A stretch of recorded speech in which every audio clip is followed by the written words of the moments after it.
මම මේ තරුණ මහත්තුරුන්ට කොහොමත් මේ කාලේ තරුණයෝ ටිකක් කියන දේ අහනවා. තරුණයෝ හොඳට බණ අහනවා මේ කාලේ. අහනවා විතරක් නෙමෙයි හරි පුදුම විදිහට හැදෙනවා පින්නතුනි. ඒවා හරි විස්මිතයි. ඒවා හරි ආශ්චර්යජනකයි. තරුණ මහත්තුරු කියනවා හාමුදුරුවනේ අපි හිටපු හැටියට දැන් ඉන්න විදිය. කොල්ලෝ කියනවා හාමුදුරුවනේ හැමදාම ගෙදර ඉන්නේ. ඉබ්‍රදම දෙව්නුවර ධර්ම දේශනාවකට වැඩියා රජමහා විහාරේ. අම්මා කෙනෙක් මංගාවට ඇවිල්ලා අඬා කියනවා හාමුදුරුවනේ ඔබ වහන්සේට බුදු බවත් වෙන්න කොල්ලෝ 3 දෙනාම දැන් ගෙදර ඉන්නවලු. අම්මා කියනවා ස්තෝප් වලට යනකොට කත්නෝරු විහාරුන්ගේ හඬ ඇහෙනවලු. බලනකොට ලොකු එකා බණ අහනවලු. අම්මා හරි සතුටින් කියන්නේ. කාමරේට යනකොට පොඩි එකා අම්මා කියනවා වෙන මොකවත් ඕනේ නැහැ හාමුදුරුවනේ. අම්මලා තාත්තලා හරි කැමති මොකේද? අම්මා තාත්තා හරි කැමති පින්නතුනි දරුවෝ කනවා බලන්න. දරුවෝ ගොඩක් කනකොට වැඩිපුරම සතුටු වෙන්නේ කවුද? ඕක ඉතින් තේරෙන්නේ අම්මලාට තාත්තලාට විතරයි. දරුවෝ ඇඳලා කොණ්ඩ රැවුල කපලා සෙන්ට් එක ගහගෙන එළියට බහිනකොට සතුටු වෙන්නේ කවුද? ආඩම්බරයක් ඇති වෙනවා. අභිමානයක් ඇති වෙනවා. ඔක තේරෙන්නේ ඉතින් අම්මා කෙනෙක් වුණාට පස්සේ, ඔක තේරෙන්නේ තාත්තා කෙනෙක් වුණාට පස්සේ. ඒ නිසා තරුණ මහත්තුරු හොඳට මතක තියාගන්න, හොඳට හම්බ කරන්න, හොඳට මහන්සි වෙන්න.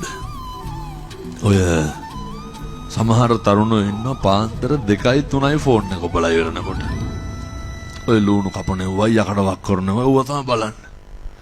තල්ලු කර කර බල ඉන්න. 10ට 11ට විතර නැගිටින්නේ මොන මුස්පේන්තුකමක්ද පින්නතුනේ. ගෙදර টয়ලට් එකට තහඩුවට රීප පැටි දෙකක් ගහලා තියෙන දොරට. දඩබ්බර කොල්ලෙක් ගෙදර ඉන්නවා. 11ට විතර නැගිටලා අහන මෙව්වද වෙලා තියෙන්නේ කියලා කන්න. මේ තියෙන කොළුකම කොහෙද? තරුණකම. පින්නතුනේ මේ තරුණයෝ වුණාම හොඳ ජව සම්පන්න වෙන්න ඕනේ. හොඳ බල සම්පන්න වෙන්න ඕනේ. මම තරුණ මහත්තුරුන්ට කියන්නේ හොඳට හම්බ කරන්න. අපේ තියෙන මහ කැත වෘත්තක් තමයි ඔය දරුවෝ හදලා වඩලා කසාදෙත් කවුද කරලා දෙන්න ඕනේ. ලැජ්ජ නැතුව අම්මලා කියනවා මේ දෑවැද්ද හදනවලු. අම්මලා තාත්තලා කියනවා බන්දලා දුන්නාම ඔළුව නිදහස්ලු. ඊට පස්සේ දරුවෝ හදපුවාම මේ තරුණ මහත්තුරු හොඳට මතක තියාගන්න. පෞරුෂය රැකගන්න. තරුණකම ජීවිතේ හැමදාම ඉන්නේ. අවදානම ගන්න. අවදානම ගන්නවා. මොන මේ පැත්තේ ඉන්නවද තනි රෝදේ බයිසිකලෙන් උස්ස යන කොල්ලෝ. අවදානම ගන්නවා. කිසි ලැජ්ජ බයක් නැහැ මේ පොඩි උන්ට.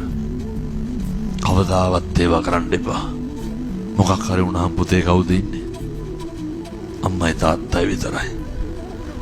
වීඩියෝ කරන්න යාළුවෝ ඉන්නවා. කැමරා කරන්න යාළුවෝ ඉන්නවා. අප් එක දෙන්න යාළුවෝ ඉන්නවා. උසි ගන්නන්න යාළුවෝ ඉන්නවා. නේ අපිට නොමගට යවන්න අපිට වරදිනකම් බලාගෙන ගම් වල කොච්චර මිනිස්සු ඉන්නවද? අපි වැරදි කෙරුවත් හරි කියලා කියන්නේ කවුද? දෙමව්පියෝ විතරයි. අපිට වැරදුනත් එළියට කියන්නේ එහෙම නෑ කියලා බින්දුනේ. කවුද එහෙම කියන්නේ? අම්මා තාත්තා විතරයි. ඒ නිසා තරුණකමට ජවයට සමහර දේවල් හිතෙන්න පුළුවන්. අම්මගේ තාත්තගේ වචනෙන් නම් පිට යන්න එපා. හොඳට මහන්සි වෙන්න මං ආයෙත් කියන්නේ. හොඳට ඔට්ටු වෙන්න. හොඳට වැඩිහිටියන්ට ගරු කරලා කතා කරන්න.